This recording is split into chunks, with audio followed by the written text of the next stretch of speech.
Abducted by aliens. Some call it absolutely bogus. But for a man in Mississippi, it certainly was very real. That's right. As Scripps reporter Chloe Nordquist explains, he's trying to lead a normal life while searching for answers decades later.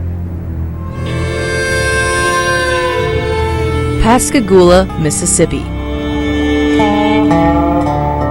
A small, laid-back town home to America's largest military shipbuilding company, Gulf beaches, and lots of seafood. God, family, and fishing. That's what it is. But this southern town was thrown into the national spotlight in the 1970s for a completely different reason. My name's Calvin Parker.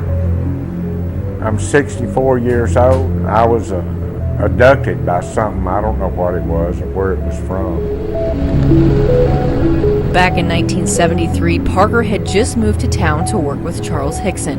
Very first day at work, October 11th of 1973. We worked all day, got off work, he asked me, he said, "Do you want to go fishing?" They went fishing on steel docks off the Pascagoula River, past a no trespassing sign, when he says the extraterrestrial happened. And it was so bright it was blinding, and these lights was coming from inside the crowd. And then before we knew it, we both stood up and was already turned around and looking. It was three, I can't say where they was from or what they were, but it was like a robotic creature because they moved mechanically. And they got to us. Two of them got a hold of Charlie, one got a hold of myself. The very minute that they grabbed me, I felt an injection in my arm.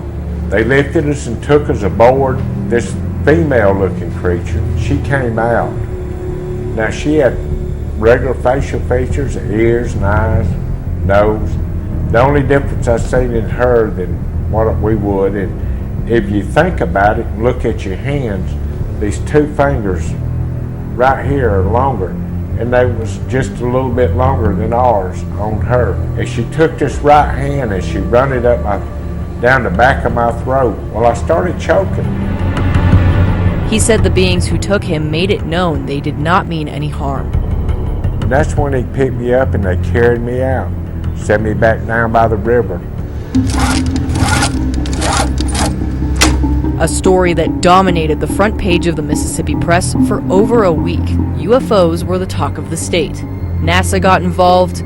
Police lines were busy 24 hours a day. The Air Force, they spent their own money to come down here to investigate this and to talk to people and interview witnesses and things. Hickson and Parker gave matching statements to police, passed polygraphs and lie detector tests. But one reporter wrote security cameras in the area showed nothing that night.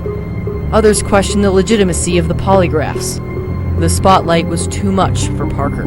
This happened in 1973, and I never, ever had told none of my family what happened. He lived on the run, basically, from society itself because, of course, people thought he was crazy. My name is Rebecca Davis. I'm the executive director for Main Street Pascagoula. Over the past year, Davis helped connect Parker and his story to present-day Pascagoula. In 1973 was a different age, a different time, and it was taboo. You didn't talk about stuff like that. People, I think, today are more open-minded. Book signings, events, all with the support of the city and its mayor. A lot of people that are interested in it that today that weren't alive then and had not completely heard the story. People need to know about it.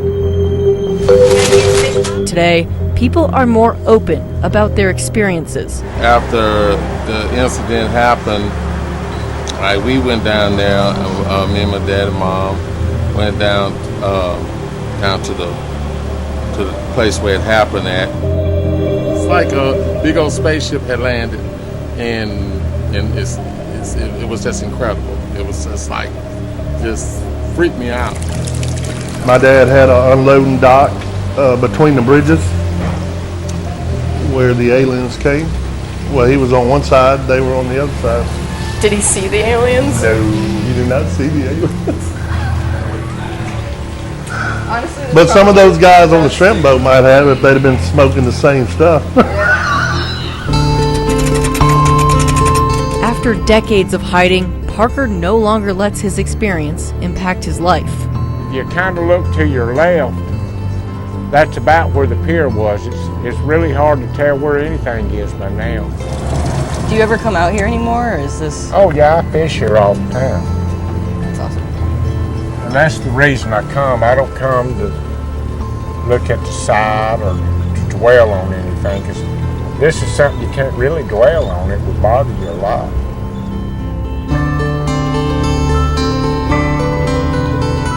I remember a time that I didn't want to come back here. I could care less. The dock where it all happened is unrecognizable, but a new reminder was put in place this year, a permanent marker of a defining moment in Parker's life. How does this make you feel when you see this here? Well, I have mixed emotions. It makes me feel good that the city is admitting what happened. Do you wish you would have told your story sooner? No, I think I picked the right time to tell it, and I tell you why. If I had talked about this any sooner than what I did, the news would be wore off. And now I'm keeping the attention on it, and the people are a lot more conscious of what's going on. Parker is simply searching for answers. I'm just hunting answers for myself.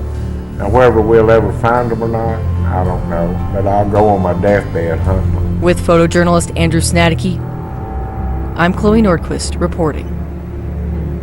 It's fascinating, it really is. There's two types that I see. One type is about 3 feet tall, very dark, very ugly, not humanoid at all. The others are very, very tall, very lizard-looking, not pleasant. The creatures that I have seen mostly have been the grays. And when I say tall, I'm not talking 6 feet, I'm talking very tall, like 10 feet tall. Usually about 3 to 4 foot tall. Real big, almond-shaped, black eyes. The face was oval.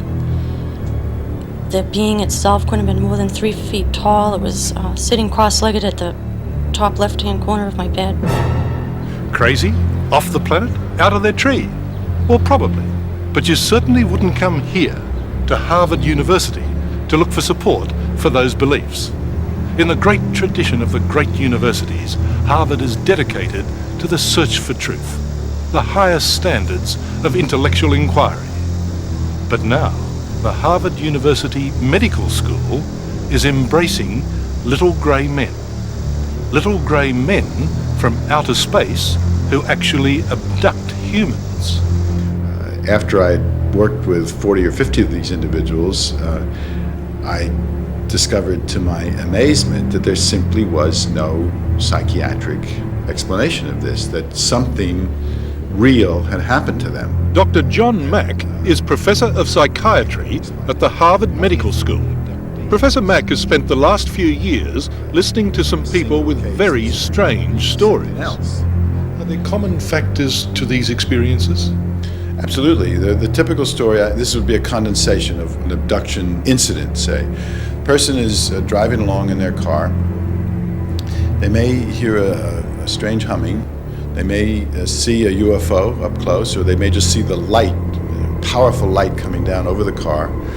They feel that the car is no longer in their control. And next thing they know, they're being taken by this light or by some energy. They may see 2, 3 more of these small beings. The most 80 to 90% of them are these little grays with these huge black eyes and rather pear-shaped heads and somewhat spindly bodies. And they are transported up on this energy to the UFO, sometimes to a smaller vehicle, and then that vehicle goes up into the larger mothership. What has happened to these people is what they say has happened to them, even though I fully recognize that that's not possible in the worldview in which they and I were raised. Well, then how is it possible? Well, that's the question, isn't it? Either we try to shrink the phenomenon into something where it, as far as I can tell, won't fit, or we're going to have to stretch our notions of the possible. Well, we shouldn't be so open-minded that we're flabby, you know. There's a certain limit to open-mindedness, and this is it. Dr. Paul McHugh is also a professor of psychiatry at the very prestigious Johns Hopkins Medical School in Baltimore. He says Dr. Mack's theories are utter nonsense. Well, Doctor, is the profession embarrassed when one of your colleagues puts forward theories like this? Oh, yes, we're very embarrassed, and embarrassed for the profession and a little worried about John himself. What, he's gone off the rails a bit? Well, John is a man of great gift and great intelligence, but he's also a man who tends to take on enthusiasms, and in this time he's gone too far. We're worried about him. We hope he'll pull himself together, come back. I mean, do you think that Dr. Mack is off the rails? Off the rails? What does that mean? Well, he's a little deranged. Dr. Malkar Notman is the chairman of John Mack's faculty at Harvard. That means she's his boss. But she doesn't think that believing in little grey men is grounds for dismissal. You know, we've all had those experiences in which you decide something is utter nonsense, and then you really learn that maybe half of it is utter nonsense, and the other half you really should have paid attention to. And I think we've all had that happen, so that I think we don't want to leap in and say you've got to leave the faculty because what you're doing is, bizarre or nonsense. Doctor, do you believe that there are little grey men out there? I personally don't believe any of it. Blue men? Any kind of little grey men. 6 foot, 3 foot, 9 foot? Well, my experiences started when I was very young. I can remember as far back as 6 years old, being in my room, just going to bed, and then aware that there were 6 light shafts coming down through the ceiling and would stand around my bed and start turning into a human-like looking form. They do seem to be able to walk through walls and materialize. I thought for a while they were ghosts when I was younger, but these beings materialize into a physical form, so it's hard to say. They might be from another dimension, so to speak, or anything like that. This being rushed at me across the bed. She had a tool in her hand and she was performing some mysterious procedure on me. What did it involve? I wasn't allowed to lift my head, so all I could see was what I could see looking down across my face. And I saw the tool. I don't even want to know what she was doing. It was horrible. It was frightening, and it lasted a long time. For those who have been abducted by aliens, there's a support group with its headquarters just 5 minutes from Harvard. Most of the abductees seem to live near Boston and are patients of Dr. Mack, which makes you wonder how the aliens choose their victims. I have no idea how the abductees are chosen. They seem to cut across every socioeconomic level. They seem to be, this is kind of paradoxical since everyone's always trying to blame this on psychopathology, they seem to be unusually mentally sound. In other words, they seem to pick people who are particularly strong, stable, open-minded. I'm not saying that these people who are making these claims are wild people in themselves. They have just developed a wild idea. And we have plenty of patients and plenty of people that have quite strange and false ideas about themselves. For example, feeling that they're a woman when they're a man, or feeling they're fat when they're as thin as a rake. We have all kinds of people like that, and we try to help them to see reality for what it is, not go along with their idea as though they were the judges of truth. There's a certain sensation that you feel when they are around. It's not something you go looking for. It's all of a sudden, it's a sensation within your cell structure, actually. Has Professor Mack been a helper?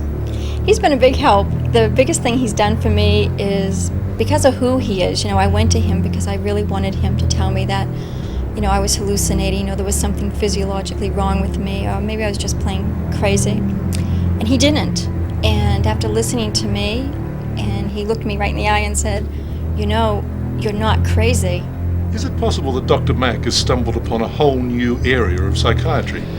No, in fact, all he has discovered is a phenomenon that's been known to psychiatry for decades. In fact, here in this According to Dr. McHugh, the type of stories told by John Mack's patients were first classified as false memories in a psychiatric textbook published in 1912.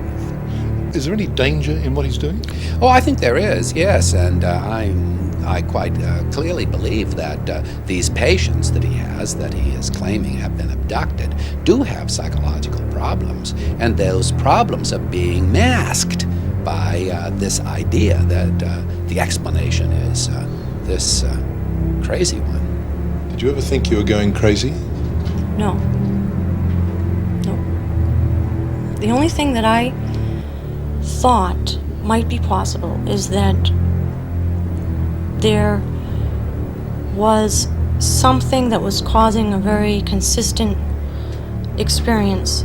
What that something was, I didn't know, but I never thought that I was crazy.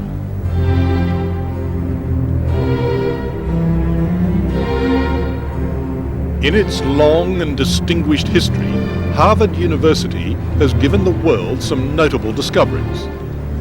It's just hard to believe, though, that aliens from outer space is one of them. John Mack may be off with the pixies, or the aliens, but he still draws a healthy salary, and Harvard professors are never, ever sacked. Well, sir, Harvard professor or not, anyone who believes what you do would believe anything. Yeah, I mean, it's really not a matter of believing, Richard. I mean, I think to me this was utterly not possible when I first heard about it, and I didn't write about it, I didn't speak publicly about it for 2 years. This grew out of the experiences of case after case after case, so it was not like believing anything. I came cautiously, reluctantly, gradually to take this as seriously as I did. He's taken up an idea that, well, it's at its root incoherent. It doesn't make any sense, and he has no evidence for it either. The two of those things combined makes you think that John has lost it this time. In the end, Professor McHugh says it's not a laughing matter. Psychiatrists have a duty of care for their patients.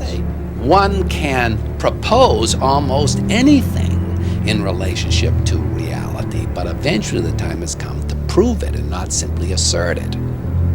What the source of this is, who these beings are, where they come from, what creates this intelligence, I don't know, but there's something profoundly important going on here that is authentic and real. Dr. Mack's new book is called Abduction. Peter, who has worked as a chef, as a hotel manager, and as a therapist, says that he was first visited by aliens when he was 8 years old. He continues to have encounters as an adult, and yes, he believes that beings from other planets have been intimate with him. Because to go on television and to admit that you have been abducted in a world where people don't even, most people, I think, don't accept that as a part of reality or possible reality, puts you in a pretty good position to be ridiculed. Yes. Yeah. And so are you scared about that? Are you? I used to be scared about it, but it's really important now to talk about it because I realize there's lots of people out there like myself who a few years ago had these experiences and didn't know what to do with them. Yes, but what I want to hear from you, or I'm trying to hear from you, is whether or not you understand how crazy it sounds to us. Absolutely. Okay. I had to deal with my own craziness, and to think it was crazy for me to think this before I could talk to other people about it. So when it first happened to you, is it something that you absolutely were sure of, or did it feel like a dream, or did you what? I wasn't sure. I had a conscious memory. I knew something happened in the middle of the night that I couldn't explain, that nowhere in my imagination could I have made this up. And I just sat with that for a long time. You say or you were quoted in Dr. Mack's book, I remember, as saying that you always did believe somehow in that in guardian angels, that as a child you thought they were just guardian angels, and that you always believed that you had some way of talking to God. That's what, as I remember the quote. That's not exactly the quote, but something like that. So do you remember when you were 8 years old being abducted, or when you were younger feeling this whatever? No, I had memories when I was an adult, 3 or 4 years ago. And then in regression is when I went back in time, saw myself as a child having the abductions from the time I was about 8 years old. Okay. So more and more came out under regression. Okay, can you tell me what you remembered when you were regressed? I remember a light hitting me in the forehead, aliens in my room, being lifted up into a spaceship. What they look like? They look like they did in the Close Encounters of the Third Kind? No. No? Similar, but not quite the same. Not at all. Okay. I remember lying on a table, lying naked, having probes put around me, experiments done on me, looking in my eyes, my ears, So around my this body. happened to you what, in the middle of the day, or you... They happen at nighttime. Okay, so when you're sleeping? Or not sleeping? What happened was, for me, the conscious memories that I had was, in the middle of the night I woke up, very conscious, walked over to my living room, saw something in the room, felt the white light, felt the paralysis, and then I fell asleep. Several hours later I woke up and had these intense emotions associated with the experience that just, I couldn't fathom. Like, why was I so scared? Why was I terrified? What was... You had a bad dream. That's what I thought. That's what I wanted to believe. That's what I wanted to believe for years. And I think that's what most people want to believe. Until... And why do you want to believe that? Because I don't want to think I'm abducted by aliens. That was the last thing I wanted in my life. this sounds like a bad tabloid story. That's what it sounded like to me for a long time. But Dr. Mack tape recorded several of his therapy sessions with Peter, including one where Peter was under hypnosis. And during these sessions, Peter recalled his meetings with the aliens. We have a tape made by a Canadian film crew that shows the very first time Peter ever heard himself under hypnosis. So you will see Peter's reaction listening to the tape. You can hear Peter's voice describing on the tape what the aliens did to him, and you can see his reaction to hearing his own words. It's about 42 seconds. Take a look. He lifted me up. I'm in my room in Hawaii. And they lifted me up. I'm terrified. I can't move. And then now we're going outside.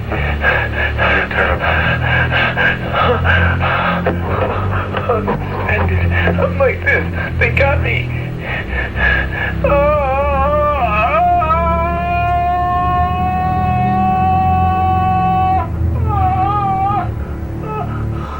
Peter, just remember, you're going to be okay. Just go, let it go. Let the feelings come. You're going to come through this fine. Just fine.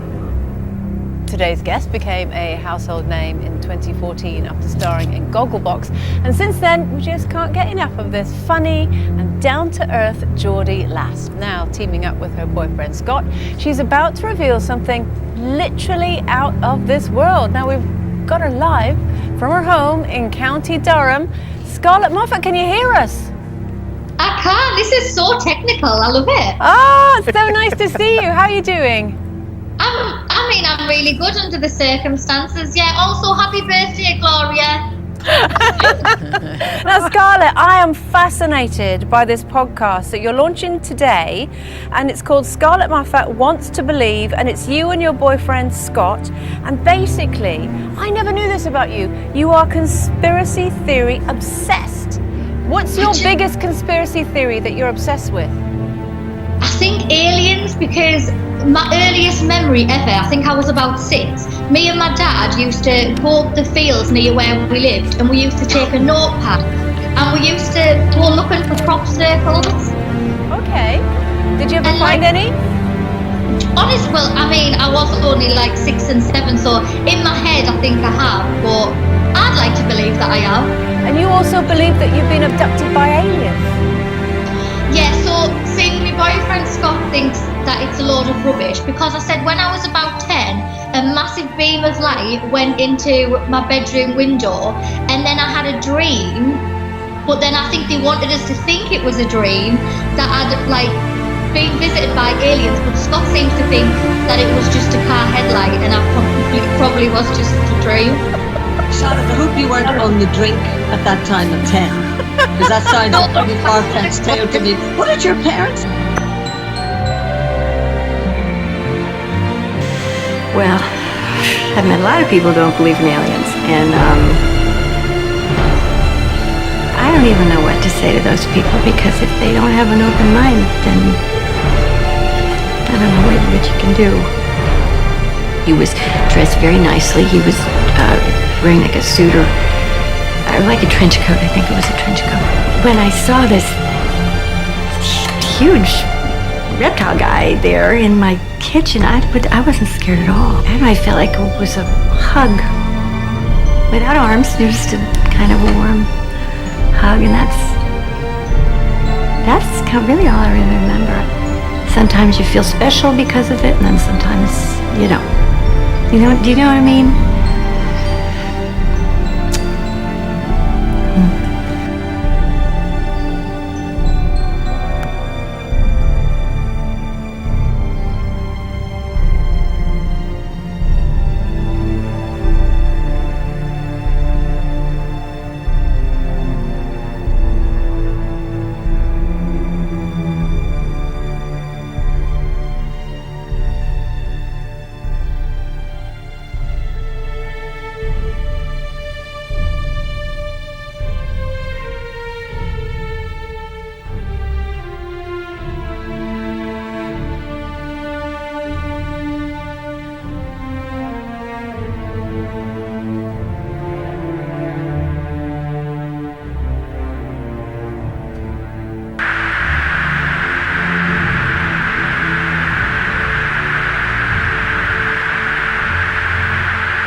Did you box moving target?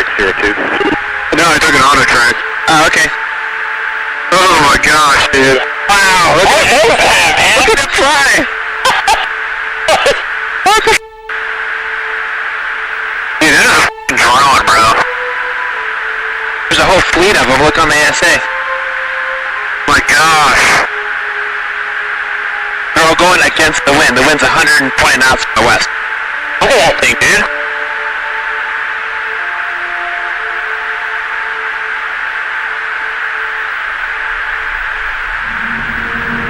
That's not our LNS though, is it? It's not, dude.